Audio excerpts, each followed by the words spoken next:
खरंच रुपाली, आपण वारंवार असं म्हणत असतो, वारंवार समाज माध्यमांमध्ये अशा प्रतिक्रिया येत असतात की ज्या स्वायत्त संस्था आहेत त्या सरकारसमोर कुठेतरी झुकतायत किंवा सरकार त्यांना तोडून मोडून वापरते असं वारंवार आरोप होत असतो। आणि आता ही नियुक्ती हे एक मोठं उदाहरण आपण मानू शकतो का यासाठी?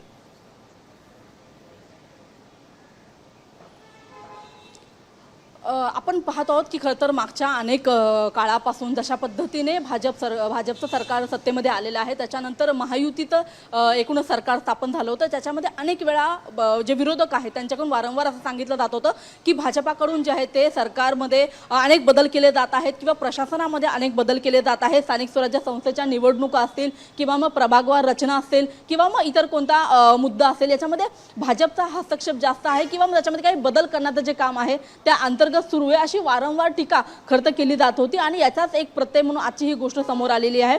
जशा पद्धतीने मुंबई उच्च न्यायालयाच्या न्यायाधीशपणी आरती साठे यांची ही नियुक्तीचं पत्र समोर आलेलं आहे। त्याच्यानंतर कुठेतरी राजकीय गोटामध्ये ही चर्चा आता सुरू झालेली आहे की भाजपच्या ज्या प्रवक्त्या आहेत त्यांची नियुक्ती अशा पद्धतीने जर होत असेल तर भाजप याच्या पुढे काय काय करणार आहे असा सवाल खरं तर या निमित्ताने उपस्थित केला जात आहे। मात्र सत्ताधारी पक्ष आहे म्हणून ह्या संपूर्ण हे सगळं नियुक्ती जी आहे ती झालेली आहे का, किंवा याच्यामध्ये याचे जे निकष ते सगळे पाळले गेलेले आहेत का, आणि या संदर्भातला सविस्तर जी माहिती आहे त्याच्यावर खरं तर चर्चा होणं खरं तर अतिशय महत्त्वाचं आहे।